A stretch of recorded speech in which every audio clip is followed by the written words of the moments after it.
Welcome to the Savvy Dentist podcast with Dr. Jesse Green, the show where great dentistry meets great business. Listen in each week as we bring you an inspiring person who will share their story, ideas and business techniques to help you create a practice and a life you love. And now introducing your host, Dr. Jesse Green. Hello, it's Jesse Green. Welcome back to SavvyDentist.com and to the Savvy Dentist podcast. It is great to have you here for another episode of the show.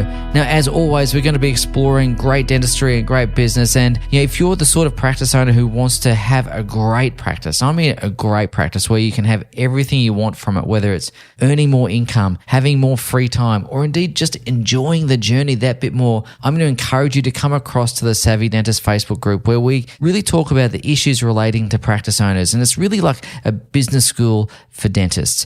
So come across to the Savvy Dentist Facebook group. We're going to give you some tools, some training, some resources to help you on your journey, whether it's earning more money, having more free time, or indeed enjoying that journey a bit more than you might have done in the past. Lots of stuff there for you. So come across and join us. Now, talking about enjoying the journey, my guest today is Dan Bruder. Now, Dan is an author, he's an entrepreneur, he's an academic, and he's really been thinking a lot about work and life and how they intersect with one another. Traditionally, we've spoken about work-life balance, but as Dan points out, that leads to a bit of an either-or conversation. I'm either having work or I'm having life, and it sets up this adversarial relationship between the two. Dan's approach is totally different. It's about blending the two together, integrating the two, and has written a book called The Blendification System. And I'm going to encourage you to grab a copy of that book. You can get it, of course, at his website, which is called blendification.com, or at Amazon or any of those things. But in this conversation, we're going to talk about how this works in practice, how your personal vision for your life really must be created before we start thinking about the business goals, because we're using our business as a vehicle to create a life. Now, this is not airy-fairy. This is really hardcore business stuff. As I said, Dan is an academic. He teaches the MBA program at Colorado University over in Boulder in the United States. So all of this is about achieving outcomes in your life as well as in your business. And there's a heap of things he shares with you that are really wise, really profound, but also really implementable. And I want to encourage you to listen to this podcast all the way through a couple of times, take some great notes as always, but apply those notes. And if you want to get more in-depth knowledge around this, head across, grab a copy of the book Blendification System from the website, blendification.com, or if you want to check out his software that helps you with that, where he's got his strategy whiteboard or his personal whiteboard, you can find that at blendification.com as well. But for now, let's get into the conversation with Dan Bruder. I hope you enjoy this as much as I enjoyed recording it. Here he is. Dan Bruder, thank you so much for taking the time to come and join us all the way from Boulder in Colorado. Welcome to the show. How's things? Very well. Thank you, Dr. Jesse. Glad to be here. Wow. Dr. Jesse, thank you so much for that really kind thing. The only person who's ever called me Dr. Jesse was my grandmother. And I have to tell you, Dan, this is actually a true story. She only used to say that to try and impress the other grannies at the local, bowling club or something like that. So, Jesse is always how I'm known, but you've got incredible business expertise and knowledge in the space of MBAs and teaching MBAs, and you've created a book called The Blendification System, and which we'll talk about in depth in a moment. But I'm curious to ask a little bit about your business journey and what's prompted you to kind of get into the academic world, and then what's taken you from there into the entrepreneurial space, and how do those two worlds intersect? Yeah, I guess really the foundation of this goes back to my early career. When I came out of college, I started working in the banking business and then moved into the resort business and worked with Marriott on the resort side. But the combination of those two early careers for me, and that represented close to probably 18 years of my first initial parts of my career. But what I realized is that the true learning in life came after I left the classroom. The formal learning in school was useful, but it really didn't teach me how to be successful in life. But what I realized when I started working is that these companies actually spent time developing me as a human being. Now, they put it under the cover of, if we train this person to be a better customer salesperson or a salesperson, then that's going to help the business. But if you really dig down deep into what makes somebody good at customer service or what makes somebody good at sales, it's their ability to listen, their ability to show empathy, their ability to be patient, and all these things these companies were teaching me so that I would be a better employee. I started thinking that, wow, what they're teaching me actually helps me out with my girlfriend, which is now my wife. And later on, it helped me become a better parent. So I started getting this concept of really most of what I learned in life that really helped me continue to grow came from what I learned at work. And that really set the foundation. Now, of course, 20 years ago, I wasn't thinking about blendification. No. But later on, as I started looking at business, I went into the consulting business, and I said, if we had the opportunity, or if I had the opportunity to start with a blank sheet of paper, what would be the key ingredients of a successful business that fed into a successful life? And I just started basically just taking notes, and I was teaching at the time too, and I had a consulting practice. And I just started researching everything, and there was really no one framework for it. But there were a lot of elements of various different pieces that, if put together, could be very powerful. And so I started building that out first as a consulting platform. Then I started introducing it into my MBA classes as a platform in there. Then I came up with the word blendification that led to a TED Talk, just continued doing that stuff, and which then turned into a book and now has turned into software. So the concept of, the academic world and the entrepreneurial world really worked hand in hand, because the academic world gave me a alternative source of information and an alternative application to what I was hoping to build, and really a laboratory or testing ground for everything that we're doing today. And then the entrepreneurial side is like, it just came back to, how do we connect everybody in an organization and align them? Because for so long, we've been talking about alignment, blah, blah, blah. And it's just been lip service. And I was like, well, we need to actually do something that does that. And that's really led to the whole software, because we can't do it through a traditional consulting model and touch everybody in an organization. The receptionist, the front desk person really should have the same access to where the organization's going, what the organization stands for, as anyone in the organization. So that really led down the entrepreneurial path. So they just kind of work together. I guess everything I do is somewhat blended, right? Yeah. It's a really interesting thing, isn't it? Because there's lots of threads for me to pick on here, because I like to it's like a jumper. You see a loose thread and you pull on that thread and see where it leads you. And you've given me a couple of really good entry points into that conversation. You touched on the concept of aligned teams. We touched on the concept of, how everything you learned at work helped you in your life. And you spoke about, what are the components of a great working life and how they fit into the broader life that you're creating for yourself. Without any particular order there, I would like to touch on all of them, but I'd like to just talk about the relationship between life and work life. And are they separate? We all hear the phrase work-life balance, and I know you've got some thoughts around that, and I'd love to, turn the key in your back and let you go for that, because I think it's really important, though, because sometimes we see work and life as two separate entities, and of course there's this life. But I wanted to get your thoughts on that as a starting point, and why for years we might have seen it differently. Yeah, I think the work-life balance thing, I actually call it a myth. And because I've never met anyone that has achieved it and do even know what it is. So if we actually achieve something, it's like a dog chasing cars, right? Once we achieve it, do we know, do we actually know it? It's like a dog, once they catch the car, what are they going to do? So now what? Well, next day I'm out of balance. Yeah. To me, I look at this work-life balance thing as it's been nice, and it served a lot of corporate conversations for the last 20 something years. But I think we're better as human beings when we look at us as, really a one entity, and we can't really pursue or realize our own individual potential as a human being if we continually separate work from our life. The reason why I say that is that if we look at statistics, and this is probably even more heavily weighted in the dental world, but most people spend almost 50% of their waking time, somewhere in the neighborhood of 40 to 50% of their waking time in work or work-related activities. So that statistic alone tells me that, hey, if I want to accomplish something in life, I have to do it through my work. That has to be a big part of it. So if I'm running a dental practice, I'm saying, I really want to accomplish X, Y, Z in my life. I need to first look inside my practice and say, how does this play a role in doing that?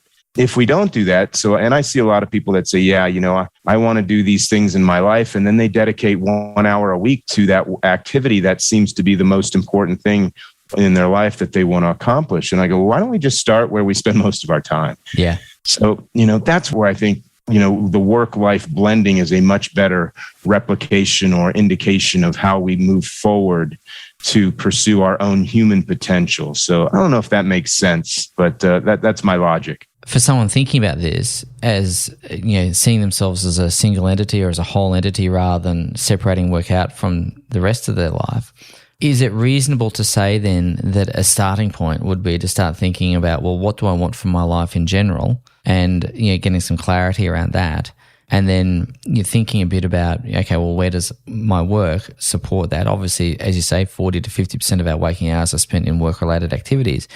But is it fair to say that if we've got clarity about what our life looks like and what we're trying to achieve there, then secondarily we look at where life fits into it? Is that what you're saying? Yeah, actually, you hit the nail on the head. And as basic as that sounds, it doesn't really happen that often. No. For example, I work with some leaders of organizations, and for years, as we worked together, they said, okay, let's get our business plans, our business strategy. Let's find out what the business is going to do, business. And I'm a big believer in business, don't get me wrong. But, and we just kept doing that stuff. It was really strategic planning, following up, finding, building culture. And then when I started introducing this concept of really one person, one life, and how do we integrate these things? And we would identify an organizational or business cause and then follow it up with strategy and such. But when I started applying that same methodology to people's personal lives, coming up with a personal cause, personal pursuits, and then identifying how they're going to do that, it's really flipped to exactly what you said was, and they tell me this, they say, I can't develop my business plan or my business strategy without first figuring out what I want to do. And these are mostly people that own a good percentage of their companies, kind of like what a dentist would be, where really the practice is them and some partners and so forth. They're not huge multinational conglomerates. It's like, hey, if we first figure out what we want to do, now we can actually build the business to fulfill that. So what you said was absolutely spot on. And it takes people years to actually figure that out. So why have we become a little bit atrophied in our thinking that we're not thinking about our life in that way? Where did we kind of lose our way? If we have become atrophied in that thinking and we're perhaps not used to thinking about what do we want from our life, in its entirety, how do we begin that thought process?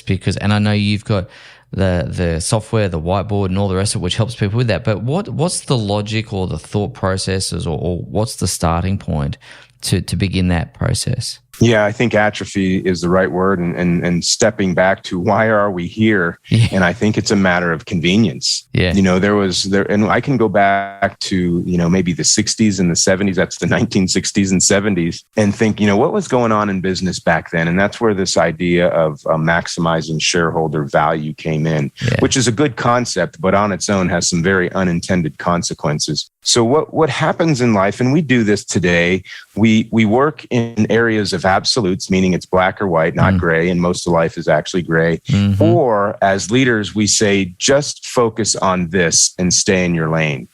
And when we do that in a professional business context, what that does is it allows everybody to focus on one singular metric, which then causes people to lose sight of either the unintended consequences or other things. And quite frankly, the easiest metric to focus on is how much money am I making and how much is the business making? The cause of this has really just been an effect of convenience and people just saying, stay in your lane. So now we look at the other side. How do we actually unwind that? And I think what we need to embrace is really complexity theory. The idea that there's several different inputs that create not just one singular output, but multiple outputs. And we should embrace multiple inputs and multiple outcomes and look at how we do this, but then take that down into a process from a planning perspective, both for the business and for the people, for individually, and say, hey, business is about achieving lots of things.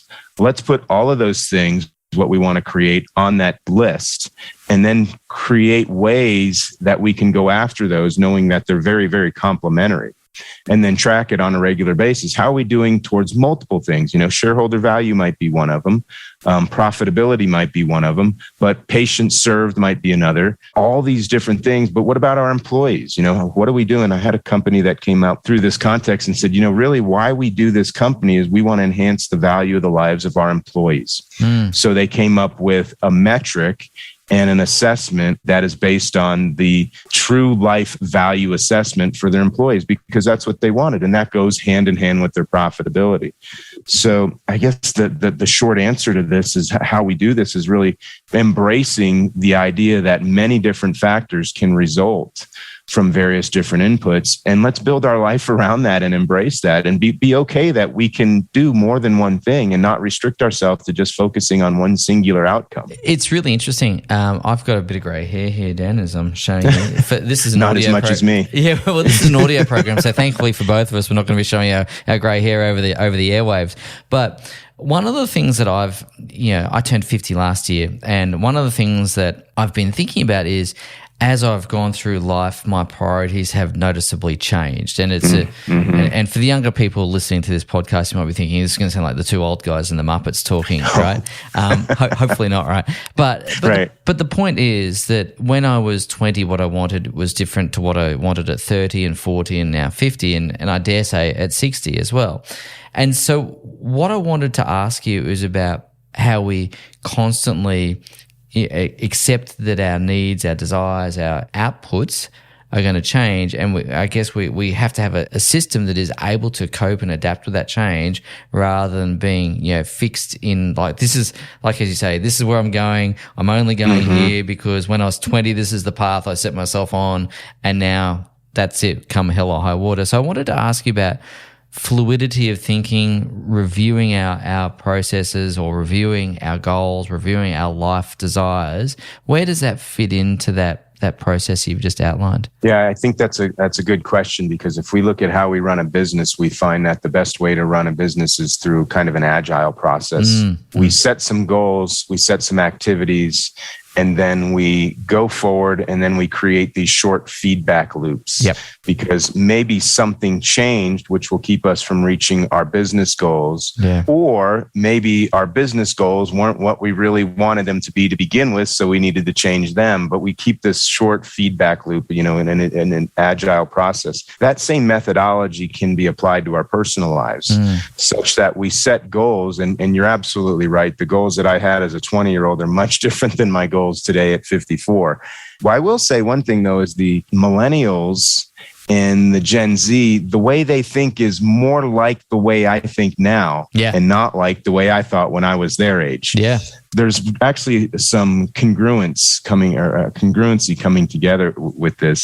So I think the idea around this feedback loop, we should do this in our own lives and live and really embrace the fact that, hey, I might change. I can tell you about 7 years ago, I had 2 kids in high school at home, and now I'm an empty nester, and now I have the time to develop software. Yeah. I would have never set out on this journey to develop software when I had 2 kids at home doing soccer, swimming, gymnastics, and all that stuff, right? Just embrace the change, I think.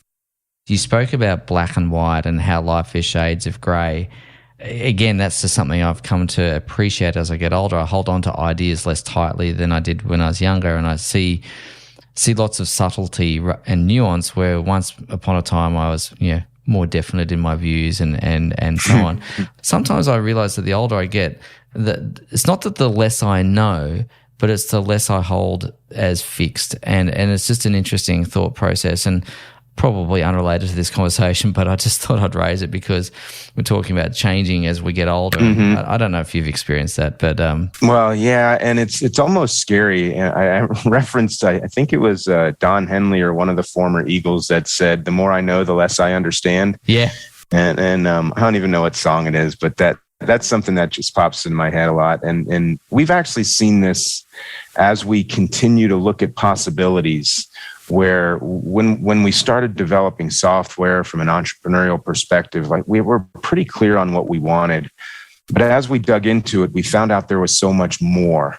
If we were so focused on our initial, what they call MVP, minimum viable product, we wouldn't have been able to embrace all these other things. And I don't know if that comes with age or experience or what it is, but I'm with you. It's like the older I get, it's almost the more confused I become and less opinionated I am. So how do we take that to a positive and not just fold up our tents and say, hey, I can't be part of this conversation, And there's something there that should be explored a little deeper. Yeah, and I think the positive that comes out of that is coming back to what you said earlier, is about being agile and having those short feedback loops and going, I'm going to test something and I'm going to run experiments in my personal life and my business life, and I'm going to be willing to, try new things, discard the things that don't work, and iterate our way to a blended, personal life and work life. And what I wanted to just come back to is the book, which, of course, anyone who writes a book has got a lot of patience, and anyone who writes software on top of that has an extreme amount of patience. So, again, well done on that. But I wanted to ask you about the Blendification system, because it is really the blueprint, the canvas on which you're developing things. And you've got a whole bunch of things in there. We start off talking about strategy, progression, and systems, leadership, and culture, and all those other things. So I wondered if you could give us a bit of an overview of the impetus that led you to write the book, and really, if you could just, I'm going to ask you something that I should never ask anyone, but a bit of a précis for those people that haven't come across your work, or a bit of a précis of people who want to find out more about the book. What are the key lessons that you're trying to give people in that book? Yeah, the book represents what we call business navigation. How do we navigate a business? How do we plan and execute a business such that that business can be something that makes people or helps people within the organization and outside the organization have a better life as a result of this business existing. So how did I get there? It really seemed like a natural step. And some of it was very selfish on my part, in that I really wanted to document everything that I had been doing within my consulting practice and teaching. And a book really gave me that opportunity to just sit down and just document everything, and then put that out in a very, very inexpensive format. Because what I found is, as a consultant, the costs to have me come into a company and do the things that are in the book and later on in the software is fairly expensive. Yeah. So, and it really wasn't fair that people, really, consultants spend probably most of their time working with less than 5% of a company. And there's really, really good consultants out there that are doing wonderful things. And it's just not fair to the other 95% of the company. So I was thinking, well, at least a book gives them the opportunity for, $30 to access this book that can become an operating manual on how to build an organization that can connect its employees, customers, and communities, or in the context of dentistry, it'd be employees, patients, and community. Yeah. And that's really what we're trying to do. So that was the reason why we did it, or I did it. I shouldn't say we, get so used to saying we, but why I wrote the book. It really was just a kind of a documentation of this platform, because I feel really, really strongly that we can pursue our potential through our work. I feel like life is about doing hard things, conquering them, helping others get there as well. And so the book really, it's a business book, but there's so much, the motivation for the business is to make sure that the leaders of the business or the organization are actually looking at their impact holistically and then tactically. So how does that translate to software then? Because, you spoke about the 5%, the 95%. I assume the software is also a pathway into helping people within an organization be connected to all of those ideals. So is that basically the ambition of the software, is to bring everyone on that journey as an organization in entirety? That's right on. The difference between the software and the book, I thought the software would be easy because I had a book. It's like, oh, we have a requirements document, and silly me, right? It turned out that the potential of software is far greater than anything we could possibly write down in a two-dimensional world on a page of paper. So, and that's what I learned. So that we've just been building software. But what we ended up doing is, as I mentioned, the book is really about business navigation, navigating a business that it positively impacts employees, customers, and community. One of the things that's not in the book was, how do we actually engage on an individual basis everybody in the organization? Now, they could read the business navigation, they could see it, they can be part of that, but it doesn't hit home and say, okay, what is my part? Yeah. And so what we did is we took the same framework, the strategy whiteboard, which is really the foundation of the book. That framework is a framework for connecting employees, customers, communities, and then said that same framework works for individuals' lives. So we created a personal whiteboard. So our software is really two pieces, one based on the book, which is the strategy whiteboard, and then two, taking that same framework and building a software application called the personal whiteboard.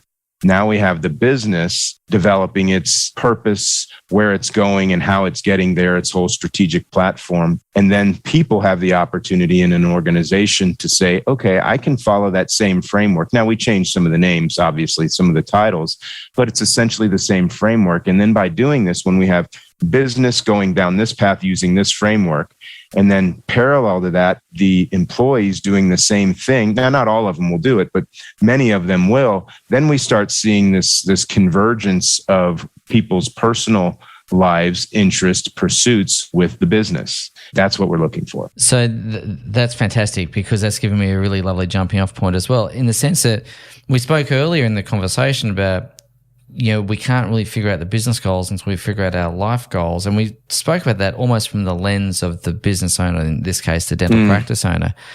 What I'm hearing, if I've got this correct, is we want to take that same thought process and apply it to our team and say, hey, Bob or Mary or whoever happens to be on a team, what is it that you want from your life? Where do you want to take your life? What are the things that are important to you? And what role does working at our dental practice here have in that for you? Is that essentially what we're trying to create in terms of alignment of purpose, alignment of goals? That, again, is exactly right. It's just as we talk to business owners about this methodology and this framework, I typically stop and say, everything we just talked about, meaning, so if I was talking last week, I was talking to a group of primarily CEOs, and we went through this. We went and identified their personal cause, and then we related that to the business's cause. And then we said, are they connected? And if they're not connected, what has to happen? Do we change our life pursuits, our personal pursuits, or do we change the business? Yeah. And quite frankly, we probably should change the business. We went through this whole conversation, and then I asked him, I said, so do you think this process only works for you and maybe a couple other people in your organization? Or is there the possibility that every single human being that works for you wants to do something significant in their life, and they are seeking a way to do it within their job, no matter what that job is? And so why don't we take the same methodology and give them the same opportunity to pursue their human potential through the time that they spend in your organization, recognizing that work is a big part of their life, but it's not the only part of their life. And that's exactly what you said. I just took it down to another level of granularity, but it really is about taking that same logic that we talk to business owners, practice owners, and say, well, just because you're thinking that doesn't mean that everybody else isn't. Why not open the door for them too? Yeah. And so what I'm curious to ask then is, what's the outcome of that type of thinking across an organization? What happens to an organization in terms of what sort of transformation do you see when all of a sudden you've now got a team who understand what their life purpose is, what they're trying to achieve with their life, and then secondarily, what role work has in that? What happens when organizations adopt this is that you start seeing a higher level of engagement, empowerment, fulfillment, on behalf of the other people in the organization. So there's two things. One, there's what happens to the employee, because they take on greater responsibility, greater ownership, greater action, behaviors start changing. So what happens there is they start seeking ways to help the organization because they start taking personal responsibility. On the flip side of that, a practice owner or a business owner has this natural ability to start engaging others. So they're not bogged down into, doing various different reports and reviewing things every single night, because they've created this more empowered organization. So I can imagine, on the dentistry side, the amount of additional work. I couldn't imagine if I was a dentist, and I have a good friend from high school, one of my best friends of my whole life, that's a dentist, but I couldn't imagine being basically on call all day as a business owner, but you can't run your business until after their last patient leaves. Yeah. That to me is like, wow, what a challenging way to live life. And it almost becomes detrimental to my pursuit of my own potential when I have all these things. For the audience, I'm nodding vigorously as Dan's talking about this, because you're absolutely right. You can't run your business while you've got patients in the chair. And the tension that exists for lots of practice owners, and of course, the work that we do is designed to relieve this tension, but the tension that typically exists is, if I give up that chair time, I'm giving up the revenue. Am I going to get a greater or an equal or greater return by focusing on other activities? And of course, the type of activity that they focus on matters greatly. Talent development, maximizing human potential, I would say, is probably the most important activity that you could do if you're not going to be seeing patients. So I think you're absolutely right. It is a challenging environment for a lot of people.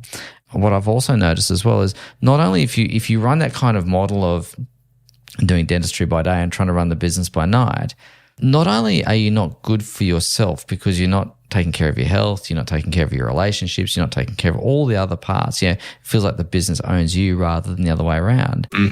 When we do come to talk to our people, we're not as resourceful as we'd ordinarily be, because we're tired, we're strung out, we're not in that frame of mind to lift others up and develop them. And so I think there's some great things here. So Dan, I wanted to ask you a little bit about the typical small to medium enterprise that you see, and the role that Blendification has in that kind of business. Because in a large multinational, I can kind of see that where you've got layers of organization, and you can there's perhaps a little bit more wiggle room. But most of the organizations that I work with, and I'm sure you've seen this 100 times more than I have, is they're relatively lean. How does this structure get introduced? How does one start that conversation? How does it roll out? How do you get your team members to buy into that? Because some team members might go, Jesse, what do you want to know about my personal life for? Dude, I leave at 5 o'clock and that's it, fella. I'm just curious to ask about that. Specifically on the fact that people not wanting to share their personal lives, that we embrace. So the personal whiteboard is really confidential. So the business sets it up for the employees, and the employees, it's their discretion whether or not they want to fill it out. They may choose not to. And if they did, they will have 100% confidence that doesn't go anywhere other than where they want it to go. So there's no direct feed into the HR system, so to speak. My life purpose is to not work here anymore is not something that you want going to the HR team, right? I know, but it's funny because that will happen as people say, I want to leave here in the next year. And you almost want to embrace that rather than kid yourself that they're going to stay there. I don't want the employer to have access to each individual's personal whiteboard or personal life plan. What we want to do is we want to give them the opportunity to plan that, knowing that it's in confidence and they have the ability to connect that to their work. So that's kind of a fundamental element. How do they actually do this? It's really first starting out with looking at where the practice wants to go and engaging people into identifying and developing and analyzing, documenting where the practice wants to go. What's the practice's mission beyond just the obvious stuff, but what are we really trying to do as this small community we call a dental practice? Because that's what we are. We're a community, and we spend a lot of time together as well. So where is it going? How do we get there? What are we trying to do? We create little kind of vision statements for patients, a vision statement for what type of product we want to deliver, that product and service, vision statements. I call them statements of focus, but they're kind of like vision statements. What are we doing from an operational perspective? And then what are we doing from culturally? So, and then we can build out various different things from that. It's really taking that methodology and then saying, now that we're planning the business in a certain way, here's access for you individually to start building your life plan, so to speak. And we're not going to dig into your business or anything, but what we will do embedded in the software is we give them access to a weekly personal growth tool. And within the software, and then what we say is we encourage you to review this personal tool with a couple other people within your organization. We call them offshoots groups. And they get together and they start creating these connections and bonds, because if we really step out a little bit, what has happened, and probably not as much in a dental practice as other areas, but we've seen a disconnect from work psychologically and physically, and work is becoming more monotonous, more of a task. We've lost the ability to connect individuals' personal pursuits with the organization's cause and intentions. And so we're trying to build this trust and connection back up with things. Now, you mentioned a minute ago, I want to go back to something you said about when a practice owner is feeling this stress of, feeling like they need to practice, they need to, serve the patients all day and then at night. And then what happens is, and I think you hit something really, really important, is that they then show up as the leader of the organization, so to speak, and they're just plain burned out. Yeah. How do they put a leadership mentality together? And what the source of that is really an incongruence between what I want out of my personal life and what I want out of from the practice. So last week when I was talking to these persons, one person I went around the room and I said, so how aligned is your personal outcomes or your personal cause with your business cause? And he said, not aligned at all. I mean, he was almost in tears. And he goes, he said, they are so far apart. And I said, so how do you show up at work and how are you treating your employees? And he says, they hate me. Yeah. And I said, well, that's why, because you're not living a congruent life. You're living work-life balance, an adversarial life. The more we seek work-life balance, the more work kind of invades our space, so to speak. So it was just interesting to see that, until you get really aligned with your life purpose and your business purpose, it's going to be really hard to cover that up for the rest of your employees so they don't recognize that you're stressed out, you're feeling burnout, and then what's going to happen to them? They're going to act a lot like the head. Yeah. So there's plenty of food for thought there. So, ladies and gents, if you are a practice owner who's feeling a bit stressed out and burnt out, I think there's some good things to rewind a couple of minutes and go back and listen to what Dan had to share on that, because I think that congruence piece is going to be really, really key. And you can't be out of congruence and it not show up at some point or another. It's going to reveal itself, and living that life of congruence leads to that life, I believe, of fulfillment and satisfaction. And I think, I don't know who said it, I can't remember who to attribute it to, but success without fulfillment is the ultimate failure. And we want to make sure we're getting that fulfillment piece.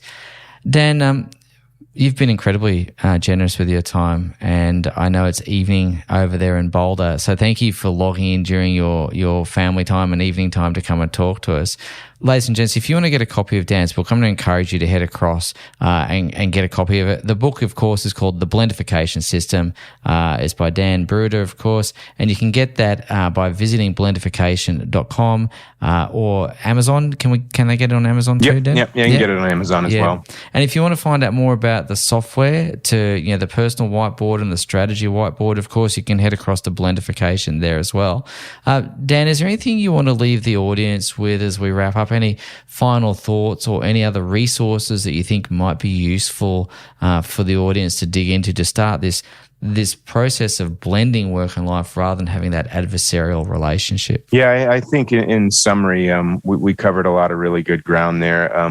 But I am curious though, because I asked my dentist, and I mentioned this is personal. This isn't related to Blendification. My dental friend from high school doesn't believe in the water pick.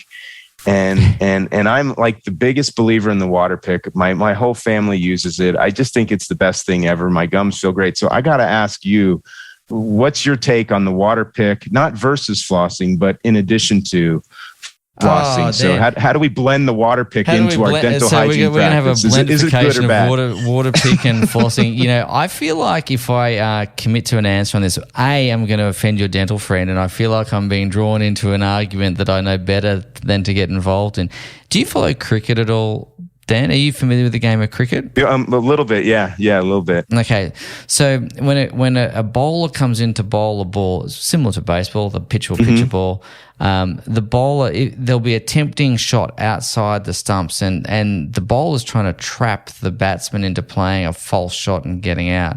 And the expression in cricket is, "I'll let that one go through to the keeper," meaning I'm just going to let that sail on by because I know that I'm going to get involved in something, but ordinarily, I'd let that go through to the keeper is what I'm going to say. I'm going to tell you there's plenty of people better qualified than me to give you that answer, and I'm not as clinical as I used to be. I tend to focus on business. I'll let other people in the comments in the podcast below come and do their vote on the water pick, and if you think the water pick's useful, leave us a comment on the podcast show notes, and we'll make sure we'll run a poll or something, and we can go back to Dan and say, 3 out of 4 dentists or 5 out of 7 dentists recommend the water pick, and then Dan can take that to his friend, and then we'll have a sample size of greater than 1. So how about we democratize that? I think that's good. I just need some ammunition to go back to him, and I don't have any of the clinical credibility to say anything other than it just feels right. Yeah, well, man, so. if you like it and it works, go for it. Is my answer to that. If you like it and it feels good for you, I don't think it's going to hurt you. But in any event, Dan, once again, you've been a really kind guest today. Ladies and gents, head across to blendification.com, grab a copy of the book. It'll change your world, it'll change your thinking, and it'll change your team and your business.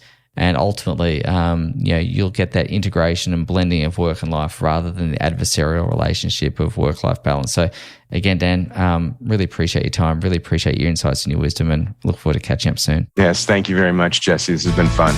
Thank you for listening to the Savvy Dentist podcast. For more episodes, go to drjessegreen.com/savvydentist. And to discover how to build a high-performance dental practice, visit drjessegreen.com and download the free report.